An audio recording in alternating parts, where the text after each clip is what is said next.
Hello दोस्तों, जय हिंद। आज हम लोग पढ़ेंगे क्लास 10 का मॉडल पेपर 2। देखिए मॉडल पेपर 2 में आपका कैसे कैसे क्वेश्चन आएगा ये देख लीजिए। तो पहला क्वेश्चन देखिए, जैसे बोला फिजिक्स में पहला खंड क में ये मॉडल पेपर है। आपका टाइम जो रहेगा 3 घंटे 15 मिनट का रहेगा। तो पहला देखिए क्वेश्चन बोला व्यंजक अभिक्रिया के लिए प्रयुक्त पदार्थ है। ठीक है, तो इसका ऑप्शन दिया है लाल दवा, ब्लीचिंग पाउडर, ठीक खड़िया या नौशादर। तो इसका राइट आंसर आपका हो जाएगा, ठीक है, इसका राइट आंसर हो जाएगा आपका ब्लीचिंग। ठीक है, तो व्यंजक अभिक्रिया का प्रयुक्त पदार्थ है। जो व्यंजक अभिक्रिया होता है उसके लिए हम लोग ब्लीचिंग पाउडर का इस्तेमाल करते हैं। ठीक है, ये पदार्थ है ब्लीचिंग पाउडर। ठीक है, ये आपका राइट आंसर हो जाएगा बी ऑप्शन। ठीक है, तो बोला निम्न में से धातु है, तो इसमें देखिए कौन सी धातु है यह देख लीजिए ध्यान से। तो पहला काम इसमें दिया है निम्न में से धातु है, तो आपका ऑप्शन है सोडियम। ठीक है, फिर इसका क्या है, ये आपका दिया सल्फर, फिर यहाँ पर ऑक्सीजन, फिर यहाँ पे नाइट्रोजन। तो अब यहाँ पे जो इसका निम्न से धातु, आपको धातु छांटना है। देखिए इसके लिए ऑप्शन होता है धातु किस, देखिए इसमें जो भी धातु है आप जानते हैं सोडियम। सोडियम हमारा क्या है, धातु। कैसे देखिए धातु हुआ उसको देख लेते हैं हम लोग हैं। तो जैसे कि आप लोग जानते भी हैं, क्या जानते हैं, देखिए जैसे मान लीजिए यहाँ पे मान लीजिए सोडियम, जैसे यहाँ पे सोडियम Na, तो सोडियम कितना होता है, सोडियम 11 होता है आप जानते हैं। तो 2, 8 और 1। अब देखिए जिसके बाहरी कोश में 1 इलेक्ट्रॉन होगा, ठीक है, या 2 रहेगा या फिर 3 रहेगा। जिसके बाहरी कोश में 1, 2, 3 ये सब इलेक्ट्रॉन होते हैं, जिनके बाहरी कोश में वो सब धातु होते हैं। ठीक है, तो हमारा धातु कहलाएगा। ठीक है, ये हो जाएगा।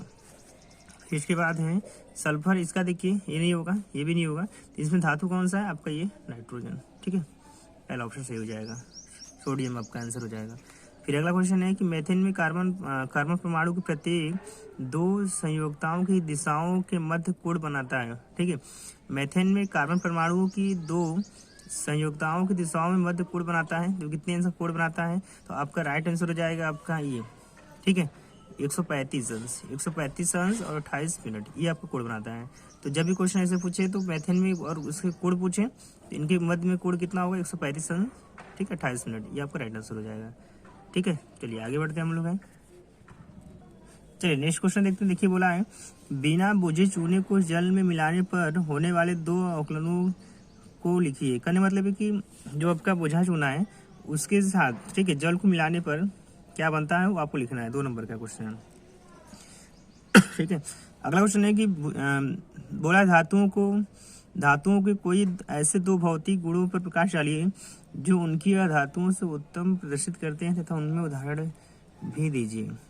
ठीक है, तो धातुओं के कोई ऐसे 2 भौतिक गुणों का प्रकाश डालिए। धातु के जो गुण होते हैं क्या होते हैं उनमें बताना कि धातु के सारे बहुत सारे गुण होते हैं, जैसे मैं आपको बता देता हूँ। तो पहला आपका ऑप्शन हो जाएगा, जैसे देखिए धातु, तो धातु आपसे पूछा है। ठीक है, तो धातु के बहुत सारे गुण होते हैं। पहला गुण आपका होगा धातु क्या होते हैं, चमकदार होते हैं। धातु क्या होते हैं, चमकदार होते हैं, इनमें चमक पाई जाती है। ठीक है, दूसरा ऑप्शन हो जाता है धातुओं की तन्यता का गुण पाया जाता है। ठीक है, तो अगला ऑप्शन हो जाएगा आपका, थर्ड हो जाएगा धातु जो होते हैं उष्माक सुचालक होते हैं, सुचालक। ठीक है, तो ऐसे आप लिख सकते हैं कि जब भी क्वेश्चन पूछेगा कि जैसे इसमें पूछे धातुओं कैसे तो भौतिक गुण, तो ये सब हमारे भौतिक गुण जाएंगे। और उनकी और धातुओं को उत्तम प्रदर्शित करने वाले उदाहरण भी दीजिए। उदाहरण भी है ना आपको। देखिए पहले धातु के गुण हो जाएगा आपका, धातु चमकदार होते हैं, ठीक है, उनमें तन्यता गुण पाया जाता है। फिर धातु जो होता है उसमें सुचालक होते हैं। ठीक है, तो ऐसे ऐसे आप बहुत सारी एग्जाम्पल लिख सकते हो उसमें। फिर इसमें बोला है कि एग्जाम्पल, तो धातु के एग्जाम्पल में जैसे आपका हो जाएगा धातु सोडियम हो गया, ठीक है, मैग्नीशियम हो गया। तो जैसे सोडियम हमारा धातु यहाँ पे, तो हमारी मैग्नीशियम। ठीक है, तो यहाँ पे हो जाएगा Mg+2 और यहाँ पे 2 इलेक्ट्रॉन ऐसे हो जाएगा। Mg 12 होता है, तो Mg आप जानते हैं Mg 12 होता है, तो इसका लिखेंगे हम लोग ऐसे 2, 8, 2। इसके बाहरी कोश में 2 इलेक्ट्रॉन है तो त्याग देगा, तो यहाँ पे +2 इलेक्ट्रॉन ऐसे कहलाएगा। ठीक है, तो ऐसे हम सोडियम को भी दिखा सकते हैं, सोडियम तो 2, 8, 1, तो इसका मतलब हो जाएगा ये सोडियम ऐसे हो जाएगा, ये 1 त्यागेगा, तो सोडियम Na+1। ठीक है, +1 इलेक्ट्रॉन ऐसे, ये सोडियम हो जाएगा। ठीक है, चलिए आगे क्वेश्चन बढ़ते हैं हम लोग हैं। आगे क्या बोला, देखिए बोला है कि निम्नलिखित में से संतृप्त हाइड्रोकार्बन का चयन कीजिए। ठीक है, संतृप्त हाइड्रोकार्बन कौन है उसको आपको चयन करना है इसमें से।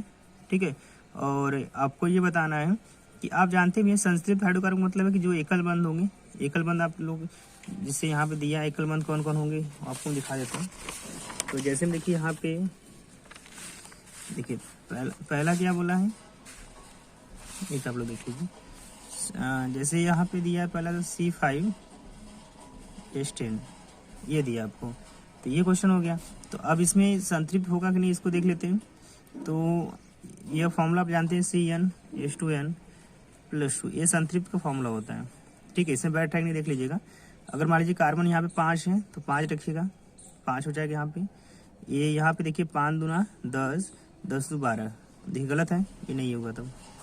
ठीक है, इस पे देखिए, ये देखिए यहाँ पे 3 दिया है C3H6, देखिए 3 इसमें रखिए, 3 दूना 6, 6 दू 8, 8 नहीं आया, ये भी गलत है। फिर अगला देखिए C4H10, अब देखिए इसमें 4 रखिए इसमें, तो 4 गुणे 2 4 दूनी 8 तो 10, देखिए फॉलो कर गया। CnH2n+2 पे ये फॉलो कर गया, देखिए कार्बन 4 ठो है प्लस 2 गुणे 4 प्लस 2। अब देखिए इसको C4 और देखिए 4 दूनी 8, 8 दूना 10, 4 दूनी 8, 8 दू 10, अब यहाँ पे 10 हो गया, देखिए फॉलो कर गया, इसका मतलब ये सही होगा। ठीक है, बात क्लियर हो गई, ये आपको फॉलो करेगा, ये आपका राइट आंसर हो जाएगा। ठीक है, तो संतृप्त चयन करिए, तो चयन में हम कर लेंगे इसको, ये चयन कर लेंगे और इसमें पूछ लेंगे चयन कीजिए, बस चयन ही करना था और इसको बना देना है कि कैसे बनेगा। तो बना के मैं भी दिखा दे रहा हूँ। जैसे आपका C4H10 कैसे बनेगा, कार्बन 4 ठो 1 2 3 4 और यहाँ पे 1 2 3 4 5 6 7 8 9 10, देखिए सब पूरा हो गया। देखिए इसके भी देखिए, इस कार्बन के 1 2 3 4 हो गए, इसके भी देखिए 1 2 3 4 हो गए, इसके भी देखिए 1 2 3 4 हो गए, इसके भी देखिए 1 2 3 4 सब पूरे हो गए, तो मतलब ये राइट आंसर हो जाएगा ये वाला। ठीक है, ऐसे बनाकर आप दिखा सकते हैं। चलिए नेक्स्ट आगे बढ़ते हैं हम लोग।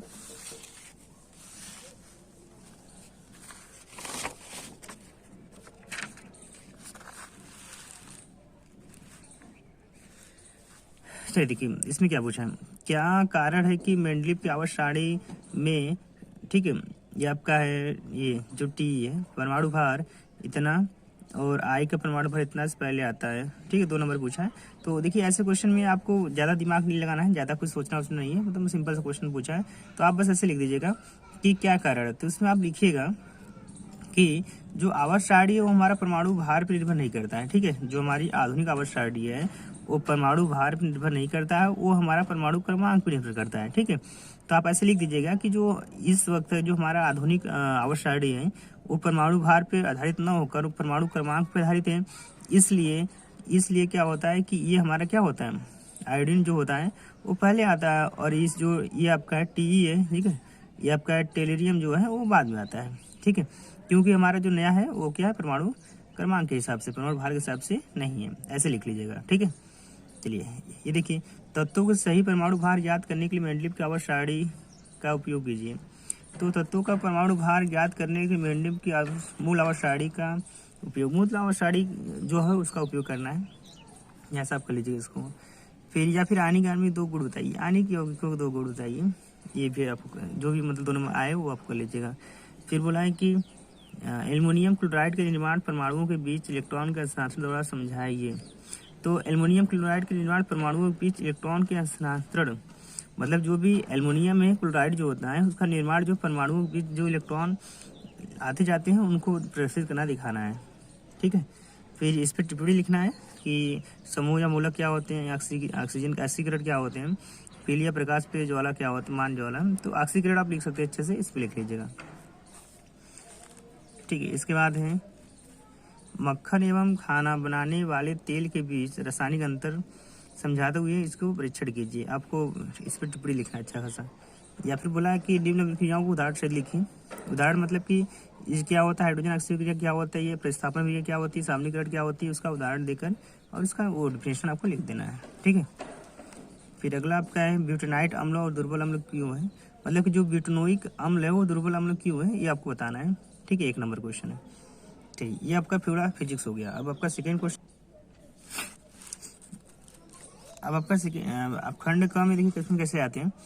खंड क का मतलब ये क्वेश्चन है, जैसे मान लीजिए पौधे में जड़ों की पत्तियों तक पानी पहुंचता है, ठीक है। जो पौधे में जड़ों की पत्तियों तक पानी पहुंचता है, पौधे में जड़ों में पत्तियों पानी तक कैसे पहुंचता है? तो पहला ये आपका फ्लोरम द्वारा पहुंचता है, जाइलम द्वारा पहुंचता है, मूल रोग द्वारा पहुंचता है, वाहिनी द्वारा पहुंचता है। तो आपसे क्वेश्चन पूछेगा।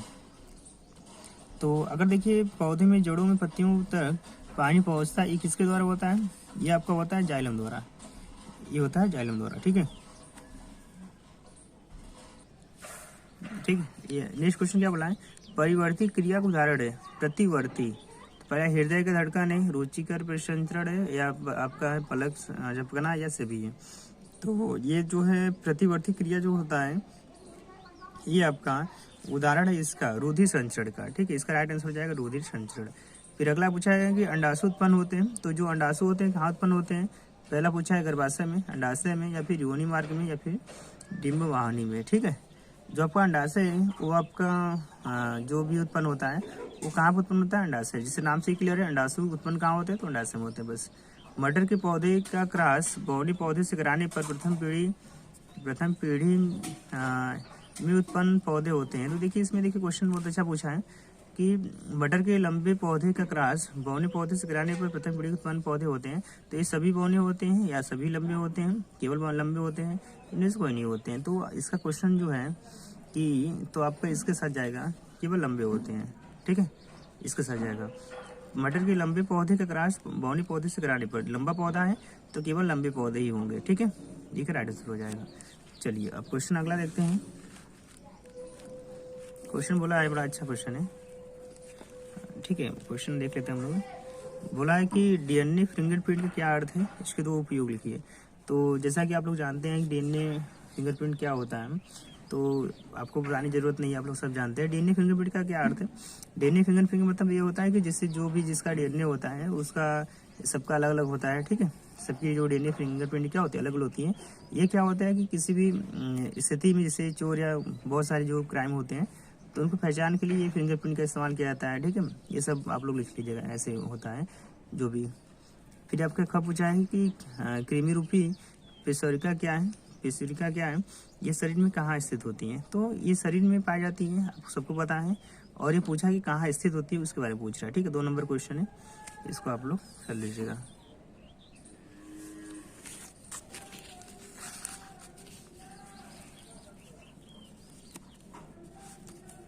कि मानो कि जो मेरु रंजू की अनुप्रस्थ काट का एवं नाम चित्र बनाइए, आपको चित्र बनाना है, ठीक है। और इसको पूरा अच्छे से लिखना है, पूरा एक्सप्लेन करके।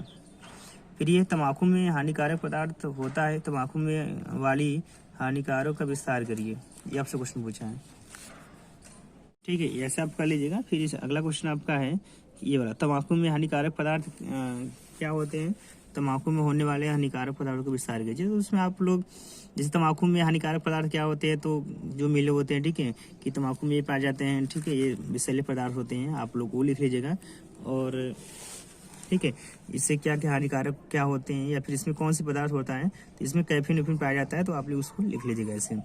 चाय में उत्तेजक पदार्थ में कौन जाता है, उससे सेवन करने से क्या लाभ हानि होते हैं, आप लिख सकते हैं इसको अच्छे से कि चाय में कौन सा उत्तेजक पदार्थ पाया जाता है, प्रत्येक सेवन से होने वाले लाभ और हानि।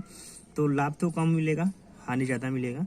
तो आप लोग बना के लिख लीजिएगा कि तम्बाकू खाने से ये कैंसर हो जाता है, ये हो जाता है, ठीक है। ये कैफीन, इसमें चाय में जो कैफीन पाया जाता है बहुत हानिकारक होता है, आप ऐसे ऐसे पूरा अच्छे से लिख लीजिएगा। फिर बोला है अंतःस्रावित ग्रंथि किसे कहते हैं, और अंतःस्रावित और बहिःस्रावित ग्रंथि में अंतर लिख लीजिएगा दोनों को, ठीक है।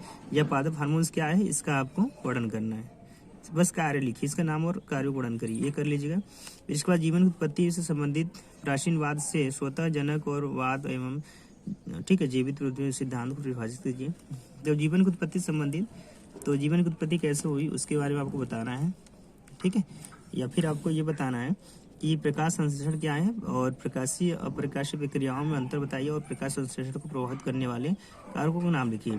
तो आप ये तो आपको बहुत अच्छे से आता होगा। प्रकाश संश्लेषण, प्रकाश संश्लेषण में क्या होता है कि जो भी प्रकाश संश्लेषण जिससे कैसे होता है, कैसी क्रिया चलती है, तो जो आप लोग है प्रक्रिया से कि आप लिख लीजिएगा उसको कि प्रकाश संश्लेषण क्या है, अच्छे से लिखिएगा। आपका 4, 2, 6, 7 नंबर लॉन्ग का है, कम से कम 3 पेज। प्रकाश और प्रकाशीय अभिक्रियाओं में अंतर होता है, और दोनों का अंतर भी रट लीजिएगा अच्छे से, और ये रट लीजिएगा, ठीक है। नेक्स्ट आगे बढ़, चलिए इसको देखिए, बोला कि 20 सेमी फोकस दूरी के अवतल लेंस में से 50 सेमी दूरी पर एक वस्तु रखी गई है, तो उसकी प्रतिबिंब स्थिति क्या होगी। ठीक है, तो उसकी स्थिति पूछा तो बस आपको करना क्या है, 14.3 सेमी। कैसे आएगा वो भी देख लीजिए।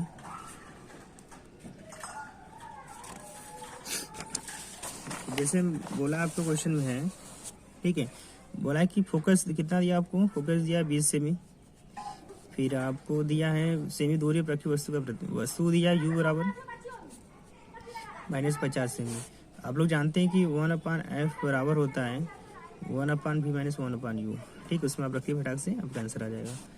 तो 1/f को -20 है, ये रख लीजिएगा, बराबर 1/v -50, माइनस माइनस प्लस हो जाएगा ये वाला, उसको उधर भेज दीजिएगा। ठीक है, तो यहाँ पर हो जाएगा -1/20 और ये प्लस 1/50 बराबर 1/v। ठीक है, अब यहाँ पे क्या करना है आपको, देखिए ध्यान समझिएगा। अब यहाँ पे देखिए ये जो एफ होता है इसमें प्लस रहेगा, इसमें प्लस रहेगा। अब सही है, तो 50 20 एलसीएम कितना आएगा, 50 और 20 का एलसीएम लेगा आपका 100 हो जाएगा एलसीएम। तो आपका कितनी बार जाएगा, 20 पंजे 100 5 बार, ये 50 और 100 2 बार जाएगा। तो आपका कितना हो जाएगा यहाँ से, ठीक है, 5 7/100 बराबर 1/v। ठीक है, तो अब यहाँ पे जो आपका हो जाएगा v बराबर, इसको 7/100 इसको उल्टा कर लेते हैं, इसको उल्टा करिएगा, v बराबर कितना हो जाएगा 100/7, इसको काटिए, तो 7 दूनी 14, 7 एकम 7 एक बार जाएगा, 7 एकम 7। ठीक है, बचा कितना, 7 एकम 7 हो गया, बचा आपका 3। ठीक है, 30 हो गया, तो 7 चौक 28, कितना बचा 2, तो 7 दूनी 14 7 21, तो 14.3 ही सेमी लगभग आएगा। तो ये आपका राइट आंसर हो जाएगा 14.3 सेमी। ठीक है, ऐसे आप लोग को लीजिएगा। चलिए आगे चलते हैं हम लोग हैं। इसके बाद देखिए बोला है कि विद्युत ऊर्जा तुल्य होता है। विद्युत ऊर्जा किसके तुल्य होता है, ये फॉर्मूला आपका है कि बस विद्युत जो ऊर्जा होता है तुल्य होता है v²T/r, इसके होता है। ठीक है, तो नेक्स्ट क्वेश्चन बोला है कि एक उत्तल दर्पण फोकस दूरी 10 सेमी है, तो वस्तु का आधे आकार का प्रतिबिंब प्राप्त करने हेतु वस्तु की दर्पण से दूरी कितनी होगी।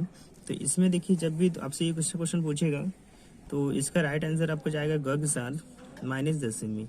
क्यों होगा, देखिए एक उत्तल दर्पण फोकस दूरी 10 सेमी है, तो वस्तु आधे आकार का प्रतिबिंब प्राप्त करने हेतु वस्तु की दर्पण दूरी कितनी होगी, सेम दूरी होगी, बस वो निगेटिव हो जाएगी।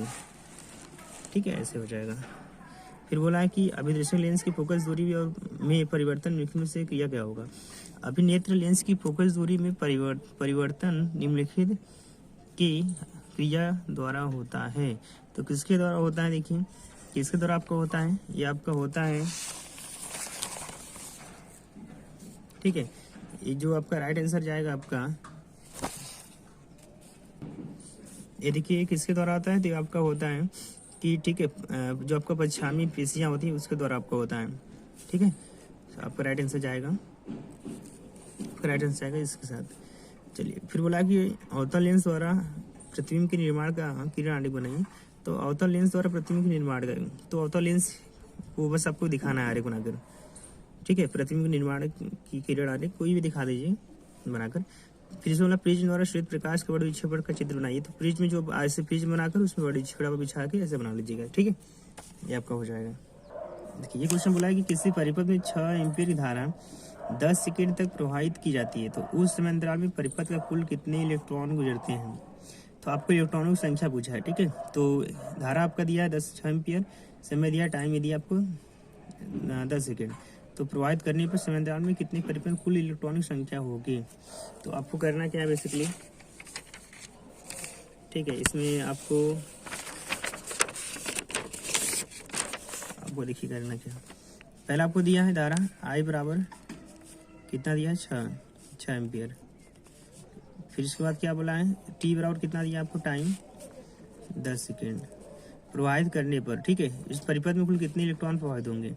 तो आप जानते हैं कि I बराबर क्या होता है, ठीक है, I बराबर था Q/T। ठीक है, तो Q का मान कितना होता है, Q बराबर आपको जो आपका Q है वो आपका N होता है अपॉन T, ऐसे। अब देखिए यहाँ पे दिया I का मान कितना, 6, N का मान नहीं पता, E का मान होता है 1.6 × 10⁻⁻19, टाइम कितना दिया है 10 सेकेंड, ऐसे। देखिए 10 गुणा इसमें करिए 60 हो जाएगा सीधे, और यहाँ पे n गुड़ी 1/6 गुड़ी 10⁻−19। अभी इंटू में इधर जाके भाग हो जाएगा, तो 60/1/6 गुड़ी 10⁻−19 बराबर n। तो ये 19 माइनस में इसको ऊपर भेज दीजिए इसको, तो हो जाएगा 60 गुड़ी 10⁻ये +19 बटे 1/6 बराबर n। अब इसको काट दीजिए,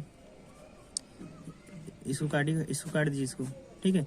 इसको काटेंगे तो आपका आ जाएगा 16 से काटेंगे तो आपका आंसर जो आएगा यहाँ पे, इसका जो आंसर आएगा आपका ये आ जाएगा 37 आ जाएगा, 37.5 गुणे 10⁻19 आ जाएगा, ठीक है। और ये पॉइंट यहाँ का खा लीजिएगा, तो 3.75 गुणे 10⁻20 ये आपका n का मान आ जाएगा, ठीक है। अब ऐसे कर लीजिएगा। चलिए देखिए अगला पूछा है, प्रकाश परावर्तन से क्या समझते हैं? प्रकाश परावर्तन नियमों को पीरियड आरेख द्वारा समझाइए। तो प्रकाश परावर्तन क्या समझते हैं? तो प्रकाश परावर्तन क्या होता है आपको वो लिखना अच्छे से, जैसे मैं आपको दिखा देता हूँ। देखिए आपको कैसे क्या करना है, बस सिर्फ आपको फिगर आप लोग जानते ही हैं, प्रकाश परावर्तन ऐसे जाता है फिर इसे रिटर्न हो जाता है, ठीक है।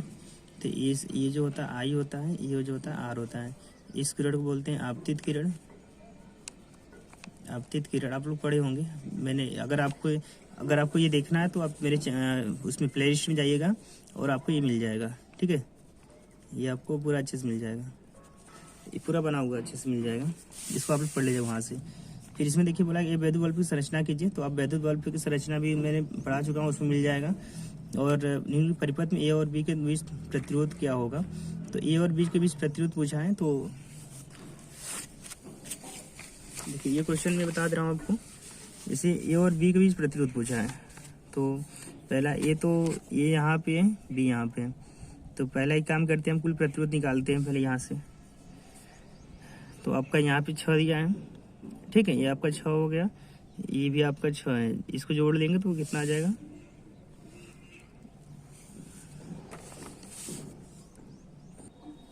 देखिए आप इसको कैसे करेंगे, ये देखिए आपका यहाँ पे दिया है 6 ओम, ये 6 ओम, ये किस में है?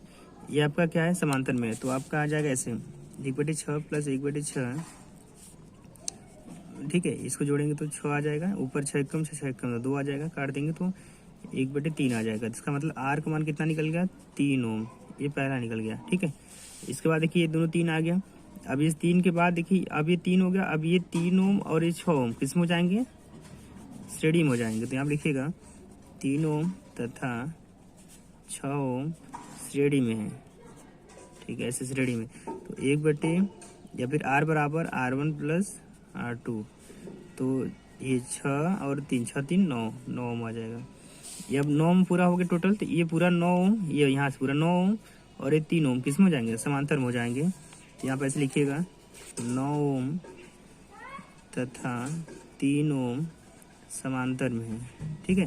तो आपका हो जाएगा 1/R बराबर 1/9 + 1/3, तो 9 एलसीएम हो जाएगा, तो 9 कम 9, 3 3 9, तो हो जाएगा 4/9, ठीक है। तो यहाँ पे R बराबर हो जाएगा आपका 9/4, इसको काटेंगे तो आएगा 2.2 2 4 2 8 5 2 5, ये आपका ओम आ जाएगा, ये आपका राइट आंसर हो जाएगा, ठीक है। यहाँ पे आपका ये राइट आंसर हो जाएगा ऐसे। नेक्स्ट क्वेश्चन क्या बोला, देखिए बोला है कि चुंबकीय बल रेखाएं क्या होती हैं? आरेख द्वारा समझाइए और इस पे चुंबकीय बल रेखाओं के गुण बताइए। तो आपको इसमें बहुत सिंपल क्वेश्चन है, चुंबकीय बल रेखाओं का फिगर जिसे अब कैसे बन जाएगा, ऐसे आप लोग बना लेंगे, ऐसे यन हो गया, यस हो गया, आप इसको ऐसे करके, ठीक है, ऐसे ऐसे आप दिखा लीजिएगा इसको,